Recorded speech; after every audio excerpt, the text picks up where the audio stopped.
They are. And as is the age-old custom that doesn't date 3,333 years ago, but we cut a ribbon to inaugurate and begin the opening. Yeah, you might want to come from this side and take a picture. Okay. Representing the donors, the Jewish community, Michael DeZick, Jewish Federation, Joe Lipsy, Cora Feintuch, and of course the Mikvah committee, Rosie and Jamie. We will cut the ribbon and we will all rejoice. Say Mazel Tov and say L'chaim. Here we go. 1, 2, 3, go. 1, 2, 3. Mazel Tov! Mazel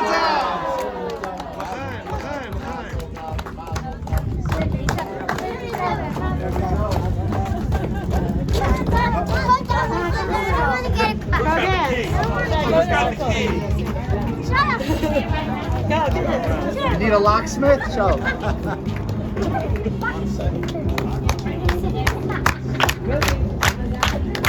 I got it.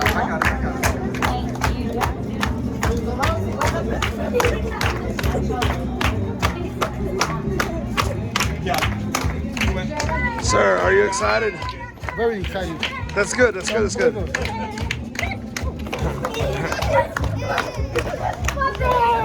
I'm excited too.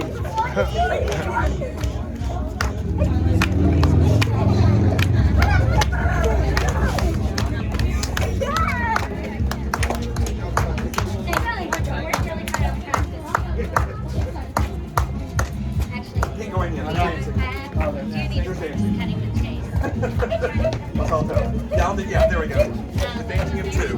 Exactly. There we go. We gotta hit somebody else. Come on in.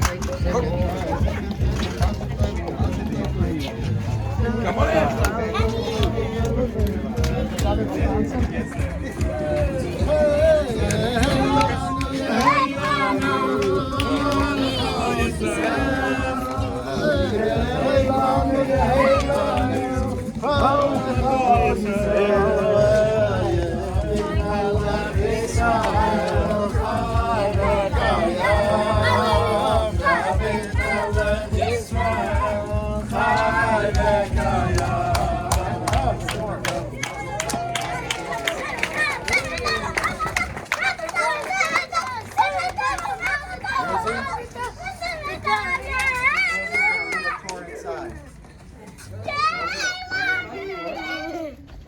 For those who would like a tour of the Mikvah, we can follow Rosie indoors. Hey, do you all do one? I'll go do it. Yeah, sure. Later. Come. All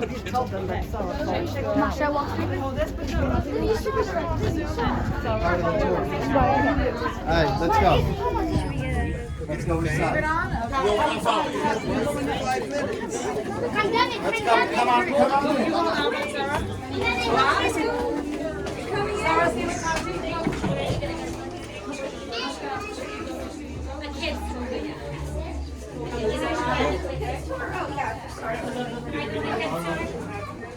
It's the first time I'm seeing it, guys. That's it. Sorry. Need a moment. This is the. You guys are distracting. You're supposed to be Instagramming. Oh wait. Oh, we're supposed to go this way. Come this way. Oh, I love the smell. Oh yeah. It smells like we're different. Come inside. I want to take a picture of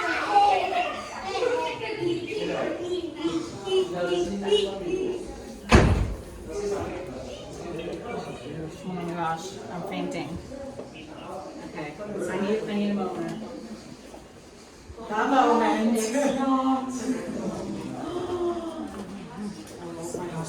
Come in here and take pictures. It tells you everything. Wow. I thought it was complete also before when I came with you last time to say, wait, no, they want to go here. It's literally. I'm gonna open it.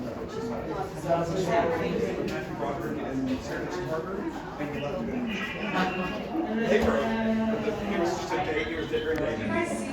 So it was a remake.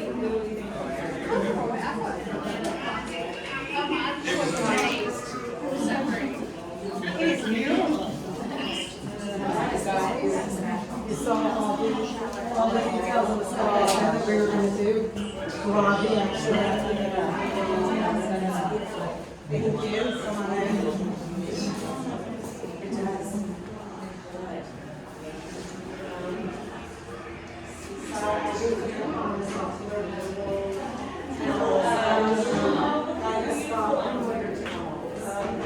I should mention thanks to Susan Madsen, who embroidered all the Mikvah towels. Wow. Yes, beautiful.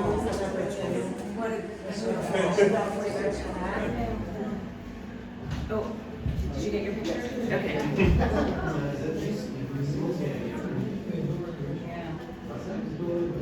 The shower has about 8 different spouts with a granite bench.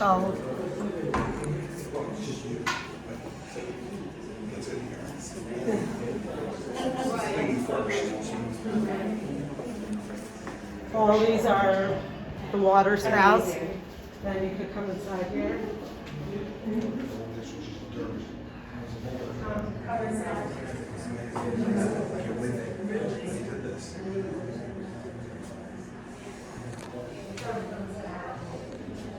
Oh, they got the water spouts on the side too.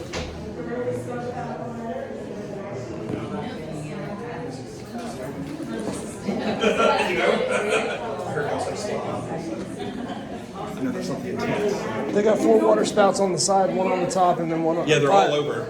Yeah. Sandy Ryan is trying to get your picture.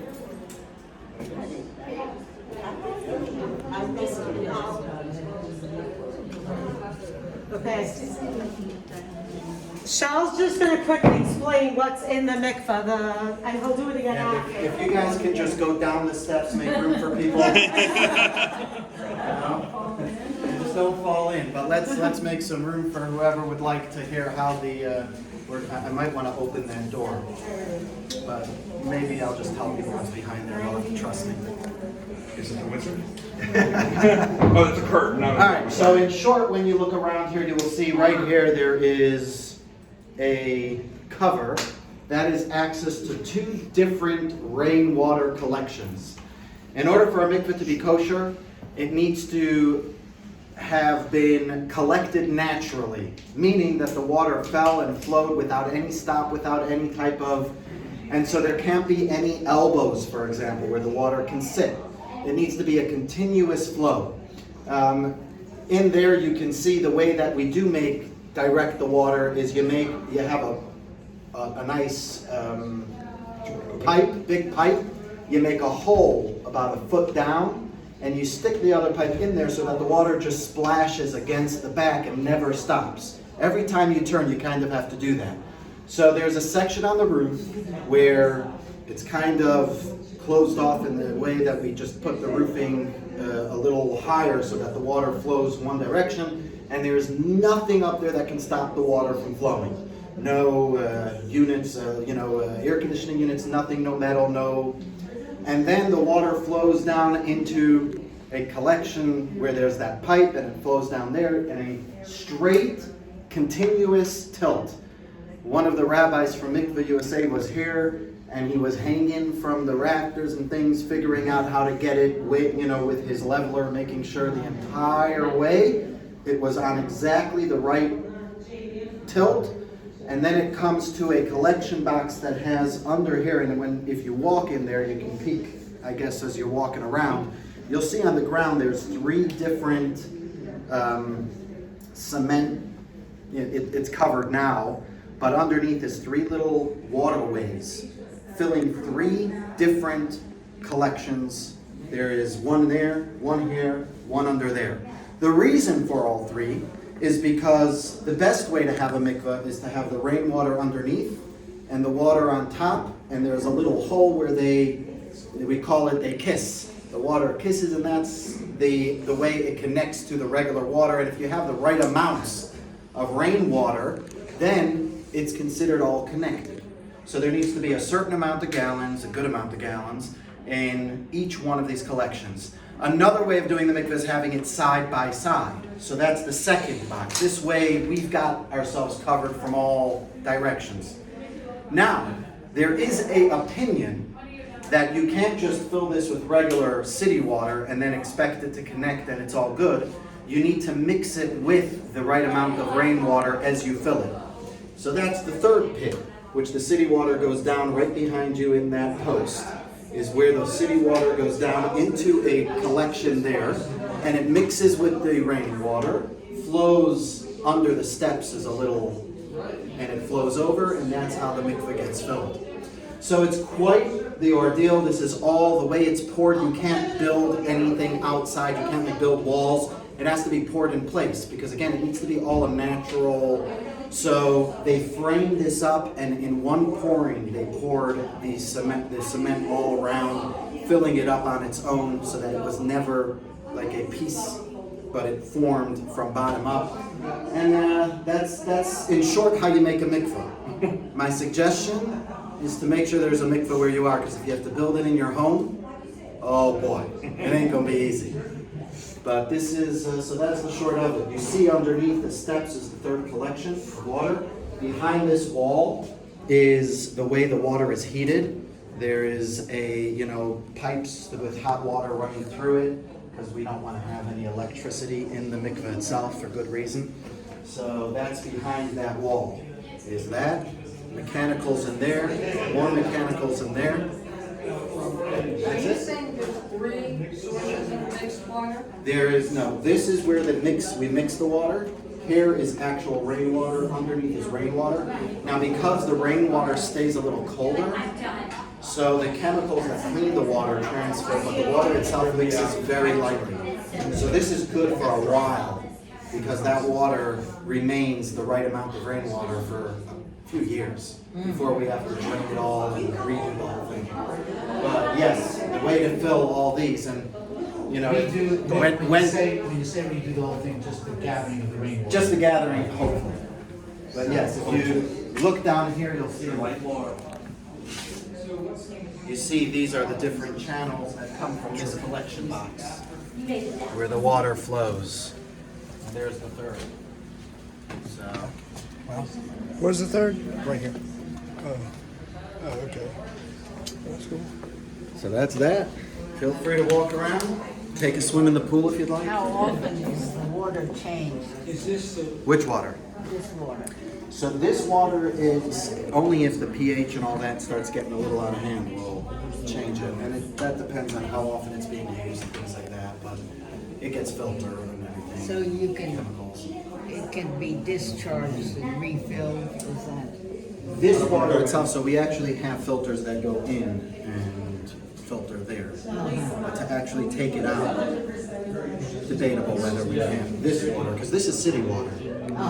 But even if we have the filter where it pulls the water out and filters it, there's a pipe that goes up here, back down into there, so it mixes with the rainwater again when it refills. So you can't take out and pour back. Is this the level you Photo with the rabbi. Should be right by the line. Oh, yeah. I mean, Yes, but this is about 6 after I film this, I'll definitely ask. Yeah, hold on a minute. Oh, well, it's probably over.